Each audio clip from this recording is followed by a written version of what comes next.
I'm Paul Halter, the developer of the app Fly Fishing Simulator HD. The complete package in the app includes over 200 rivers and streams that I've shot in locations from California to Alaska and from Georgia to Maine and lots of places in between. And now the complete package includes something new, which is the river creation system. That allows you to add your own rivers to the app, either just to fish them yourself or, if you prefer, to publish them and let the Fly Fishing Simulator HD community fish your waters. In this video, I'm going to demonstrate how that works by shooting some fishing sites on this stream right here. For this demonstration, I'll record some video of the app running on my PC, but the screens will look exactly the same on your phone. To get started, I'm going to open up the app and tap Create Rivers. We're going to create a new project, and we're going to name the body of water. I'm going to call it Sample Creek. And then we're going to give it a description. And then we're going to indicate where it is. And hit Done. At this point, we could set up the default environment and fish population and food, but we can always do those later. This time, we're going to start by shooting some sites. Now let's get to a fishing site. We'll want a place where we can stand at the shore with a good view of a spot we'd actually fish. Then in the app, we'll tap Photograph New Site and get in position to shoot the fishing location. Try to frame the scene for a good view of the water and enough of the land to give it some perspective, and try to avoid having dry land visible at the bottom of the screen. When you're ready, tap Record and hold the phone as still as you can. The app will create a seamless animation of the water and show you a preview of that video loop. Just like viewing a photo on your phone, you can pinch, stretch, and swipe to inspect the video closely. Take a look at the shoreline or distant landscape. If it's moving a lot, or if the scene just doesn't look quite right, tap Reshoot and try again to hold the camera as still as possible. If there's just a little movement, that's not a problem, and we can fix that later. If you're satisfied, tap Save. This will bring you to the site editing screen, where you can do a lot of things like inspect the video, stabilize it, adjust the water sound, set up the food, map the depth, and so on. But for now, we're going to shoot several sites while we're on the stream. So we're just going to hit Done, go to the next location we want to shoot, and hit Photograph New Site. You'll often find that you can shoot two fishing sites standing in the same spot if there's fishable water both upstream and down. I like to shoot 10 or 12 fishing sites while I'm at the water, and then I'll pick the best ones to include in the publication later.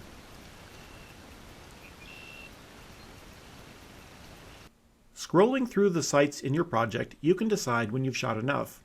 You can do these next steps at the river if you want, or do it later from home.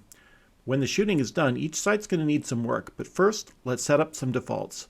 So up at the top of the project, we'll start with Default Environment. The first thing we see is the water clarity. Now in this case, it rained a lot the night before, so the water is not very clear at all. I'm going to turn that down to about 1 foot of visibility.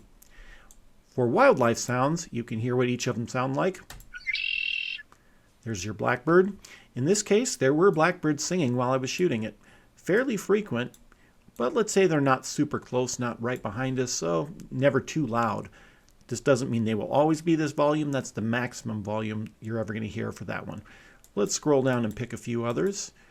Let's just add some robins of a couple types. There's different calls for robins, and we'll call it good.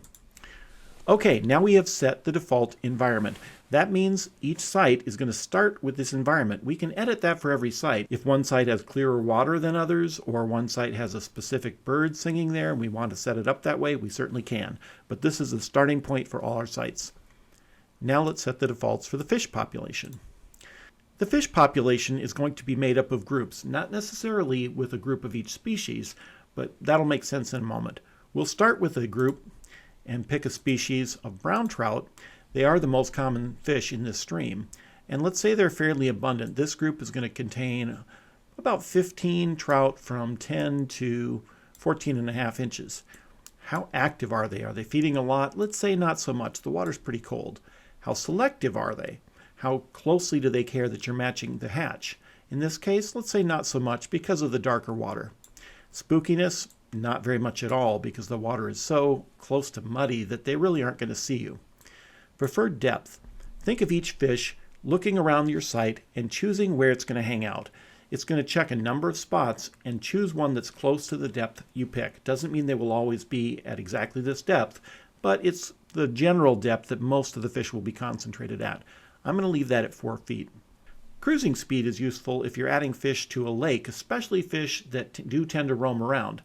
Like say, if you had a group of crappies, maybe they're cruising at a fairly low speed all the time, and occasionally they're going to take a little pause. But in this case, we're talking about trout. Each one has its spot it likes to hang out. It may leave that spot to get food, and it will go right back to its spot. So these fish are not cruising. We'll turn that off. Special feeding behavior, we will deal with that a little later. So we are done with this fish group. We now have 15 brown trout from 10 to 14.5 inches. Now this stream also does have some brook trout. They're not as abundant, so let's add those. Select species, brook trout, leave it at 1, and we'll say they're between 9 and 12.5 inches. Maybe they're a little less active, much less selective, again not at all spooky, and let's say they prefer the water just a little shallower. Maybe they're going to hang out a little shallower than the brown trout. Again, we'll leave cruising speed and the special feeding behavior alone for now, and we're done. There's our default fish population. So if we don't edit the population for any site, these are the fish that will be there. Now let's do the default food. What do the fish want to eat? Looking at the defaults, think of it this way.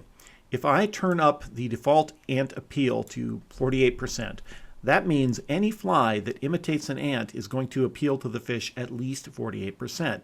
Now, if you add a specific hatch of ants to a site and give it a higher appeal, then you may actually get a higher score. Fish may be more interested in that particular ant.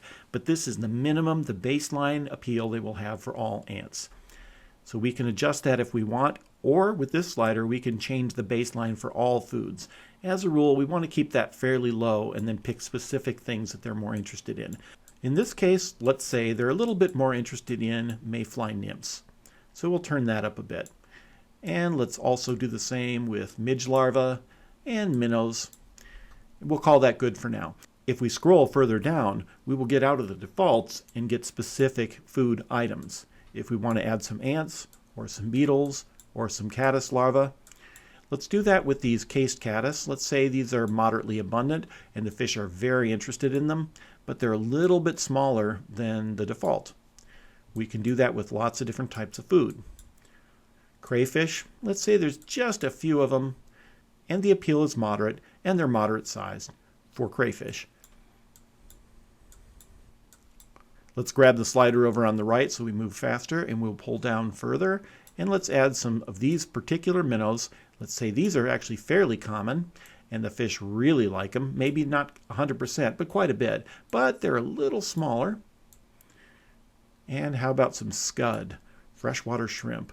Let's say these ones are really abundant, really appealing, a little smaller than average. Another type of scud, not quite as common, just as appealing. Maybe they're a little bit bigger. And sculpin. Let's give it just a few, and again, pretty good appeal. All right, we're going to call it good. We've now set up our hatches, our food, and our feeding pattern, and just like that, we're done with all of our defaults. We can't publish the project yet, and we can't go fishing. If you look at the top, you'll always see what the status of the project is. Projects are limited to 6 fishing sites, so we're going to have to pick and choose which ones we want to keep, but there's other things we have to do first. Let's go work on the first site. And now we're back to that site editing scene that we saw after shooting each site. As before, we can hit Inspect Video. We can scroll in, check out how things look. There's a little more movement than we'd like. But this time we can do something about it. We're going to go to Stabilize Video, and again we'll zoom in. But on the video stabilization screen, if I tap the screen, it'll give me a red dot, and as I continue to tap, it's going to outline a shape. When I close that shape, it's going to remove all movement in that area. See how this area just froze? Of course, we don't actually want to do that with the water. It looks like ice now. We're going to undo that. What we do want to do is do that to the land. Like, look at this tree over here. It's kind of blinking around because without using a tripod, you can't hold a camera perfectly still. Well, we can remove the movement from that area just fine, and suddenly that tree is sharp. But now let's do that to all the land at once. We're going to zoom out, go along the shoreline somewhere and start drawing lines. I'm going to err on the side of going into the water just a bit to make sure the land isn't jumping into the area where movement's still going to happen. So I'm just going to quickly outline all the land in one shape. If I had individual rocks or logs, things like that, I would have to do those as separate shapes. But in this case, it's going to be fairly straightforward. I'm just going to outline the land. Now I can zoom out and actually click beyond the image. It's just going to move the red line to the closest point on the image to where I tapped. Tap here, and just like that, we've removed all the motion and sharpened the land, but the water still flows. When we're satisfied with that, we'll tap Save. We can always go back and inspect the video, and now it looks sharp. Even when shooting without a tripod, if you can hold it reasonably still, you can get some really good results. And the video stabilization is a big part of making that work. Next, we're going to pick our water sounds. When I move this slider, we'll hear the water sounds change from the gurgle of a small stream if I pull it all the way to the left, to a raging waterfall if I pull it all the way to the right, for this stream, we'll go right about there at 3. Now, these will look familiar. The environment, fish population, food, and hatches. If we go into the environment, we'll see the exact same environment as we set up in the default. But if we want to alter it, we can for this site only. If we want to add those chickadees, we can adjust the frequency here. And now just this site is going to have that chickadee. It's also still going to have the robins and the blackbirds, just like the default, unless I remove those there in the environment. The fish population will start out the same. But let's suppose this is a really good fishing hole and we know there's a good chance that there's one really big fish here. Well, we might add a new fish group, and let's say it's a big brown trout. Maybe its size ranges anywhere between 10 and about 24.5 inches. That means that this fish is always going to be there, but only some of the time is it going to be a really big one. The size distribution is going to be a bell curve from the minimum to the maximum. So most of the time you visit this site, you'll probably find this fish to be somewhere around 16, 18 inches, but occasionally it's going to be a 2-footer. Maybe this really big fish is a little less active. It's maybe a little more nocturnal. Maybe it's a little more selective. Maybe it's a little bit spooky even in the murky water. And maybe it wants the deepest spot it can find. We could crank that all the way up. Now for this one potentially large trout, let's actually use some special feeding behavior. What this means, if I turn this on, suddenly it's going to ignore all the feeding patterns for this site, and it's going to have its own feeding behavior different from the rest of the fish. In this case, let's say that trout that might be very large is really only interested in a few things, and it's interested in bigger prey. It's moderately interested in crayfish, and it's moderately interested in leeches. It's very interested in minnows, and it's especially interested in sculpins. And now that one fish, which might be very large, isn't going to care about the hatches that we added. It's only going to be interested in the food items we identified in the special feeding behavior. And there's our fish population. Now every site needs a map of the depth and the current. The depth comes first. When you tap Map Depth, you're going to see this tip, even if tips are turned off, because this one you always have to do. I'm going to say OK to the tip. It's asking me to tap a spot on the screen that is about 60 feet away. It's about a medium long fly cast. I'm going to say 60 feet is right about here, and I'm going to click. As soon as I do that, the app is going to interpret this scene and set the perspective based on where you said 60 feet away is. And based on that, it's going to add this red line 100 feet away. Now 100 feet away is significant because we only need to map the depth out to 100 feet from where we're standing. So let's go ahead and do that. We're going to map the depth. We'll tap Start Line, and we're going to start with the shore. We're going to do a depth of 0. Again, we can zoom right in, and I will click on the shoreline, and you will see a little red box appear. That is a box of 1 square foot, and we're going to keep clicking points along the shore until we've identified that shoreline. Now we want to do the other shoreline too, so we're going to zoom in. and start a new line, again at 0 feet. It's okay to click beyond the 100 feet, but you just won't see the depth actually get mapped any farther away than 100 feet. So I'm going to go ahead and click along the shoreline. You can double back if you need to. You can also always undo if you're not satisfied with something you did. And there. Well, let's zoom back out. And now I've identified where the shore is. Now let's move on to the deepest water in this hole. In this case, we're going to hit start line and we'll call it about 4 feet. And let's guess, and to be honest, it often is a guess what you think the layout of the bottom is. Sometimes you might know it actually quite well. But I'm going to say there's 4 foot deep water in a shape about like that. And again, we can zoom right in. Now let's mark some 2 foot water. We're going to have a pretty steep drop off between the 2 and the 4 right there. I'll drag around and a pretty steep bank over here. And now let's do some 1 foot fairly close to the bank. And we'll zoom out. So these lines define the depth of the water at all these locations. To see what the bottom of this fishing site would look like, we're going to hit view and it's going to show it to us in 3D. And there it is. There's our 4 foot deep trench, our gradual slope over on the left, our steeper drop off on the right. We can also adjust the overall depth. We said it was a maximum depth of 4. What if we decide, no, it's probably closer to 5? Well, we can adjust it and shift the entire map proportionally. We can go back to view. Maybe we want to add a little 6-inch deep reef right here. We can do that with a line at 0.5 feet. And there's our little reef. Maybe we don't want that. We undo it. Once we're satisfied, though, we'll hit save. And now we have mapped the depth. Next, we need to map the current. So let's do that. We'll hit map current. Again, there's a line showing 100 feet away. But this time we're going to tap a series of points that shows where the water is flowing. Let's zoom in a little bit and pick a nice starting point. This spot is actually interesting because it's the confluence of 2 streams. The main stream is here and a smaller tributary flows in here. We can again click beyond the 100-foot red line, but we'll only see the effects of our clicks within 100 feet. Let's start with a new line of medium current, and I'm going to say water flows from here to here to here. I'm going to zoom out a little bit to here, zoom out more to here, here, and then here. Let's see what that looks like. We'll hit view. Here is a visualization of a medium current in the direction that I picked. I'm going to look at that and say that looks a little bit faster than the water is really flowing. So I'll take the speed factor and pull it down. I'll adjust it until it looks like the markers are moving at a realistic speed, as though they were floating on the water. At 0.45, that looks pretty good to me. We can also adjust the speed that the video plays and even pull it to a negative number, which would basically make it look like the water is flowing in the other direction.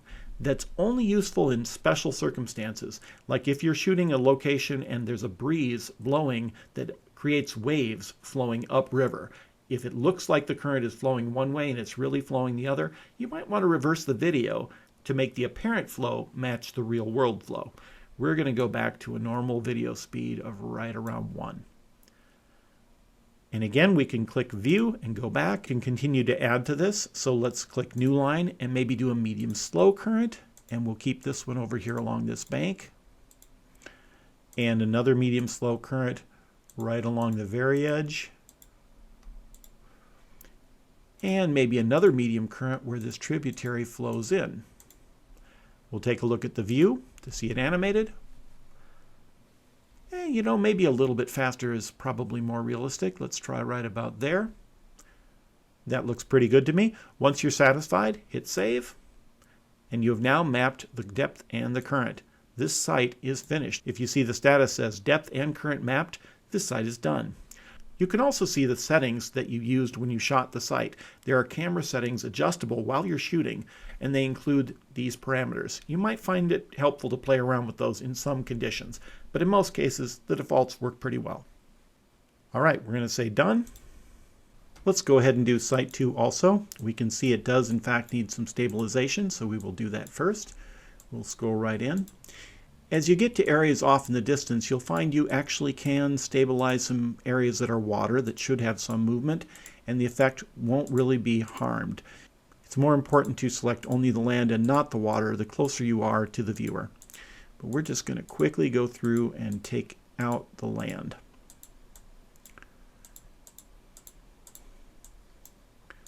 And we're almost done.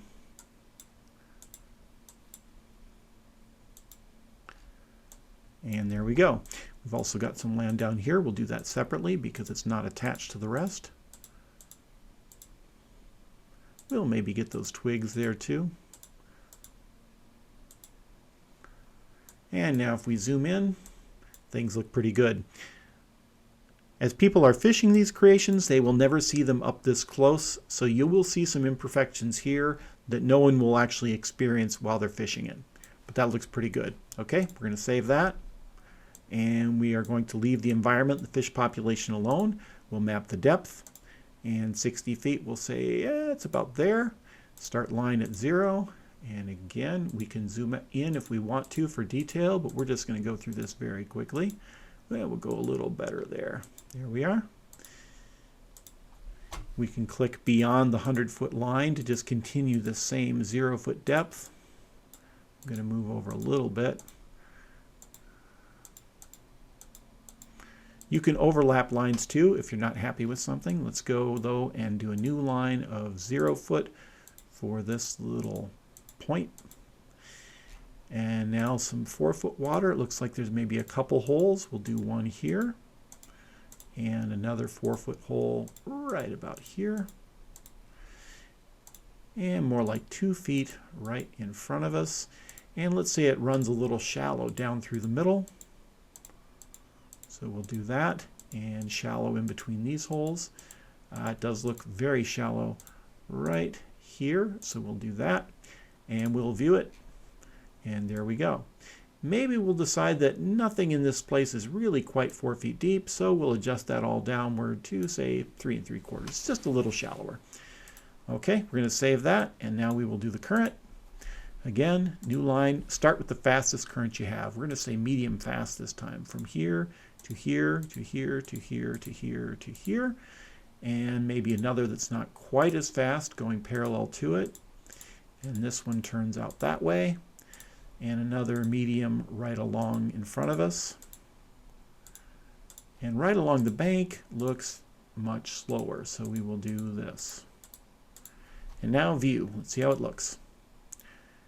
Proportionally, it looks pretty good, but it looks a little fast, so we'll pull the speed down until it looks about right.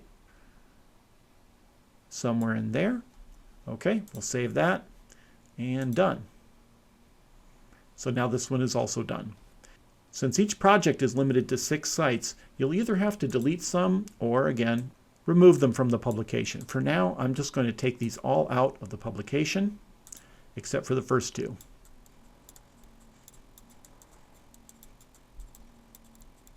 And now if I scroll up to the top of the project, the status is ready to fish. So let's go fishing. And here we are. We are on the creek that we just shot. If we check the hatch, we'll find the foods that we set up. Some sculpins, some scuds, some minnows, cased caddis. That looks pretty big. If we decide something's wrong, we can go change it. Let's go make that caddis smaller. So we're going to close this, and we're going to leave. And we're back here. Now let's go change those caddis. In the first site, we'll go to the food and hatches and find that cased caddis that looked overly large. There it is, 1.8 inches. Yeah, that's pretty darn big for a caddis. Let's bring it down to a little less than an inch. Okay. And we'll go fishing again. Now let's check that hatch again. We'll keep checking until we find a cased caddis. There it is. Much more realistic. Let's try to match that scud. There we go. Pick an appropriate size, maybe a 14. We'll try it with one split shot and a 2-foot strike indicator. Strip out some line. And we are now fishing on that stream that we just shot.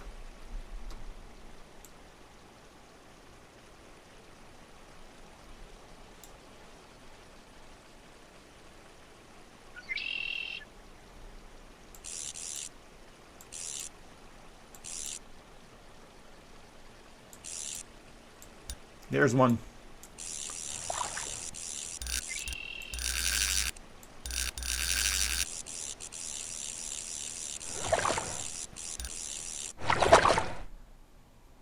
And there we have it. We've caught a trout on a stream that we just shot in the game. When you're fishing a location that you shot yourself, you don't need to unlock the sites. You can just go straight to them. So let's try out the next one.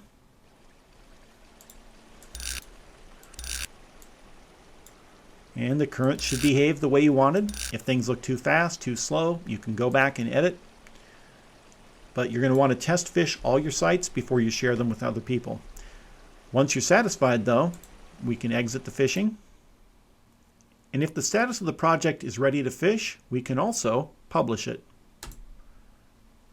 We'll get an explanation of what publishing is like, but if we really want to do it, we submit it for publication.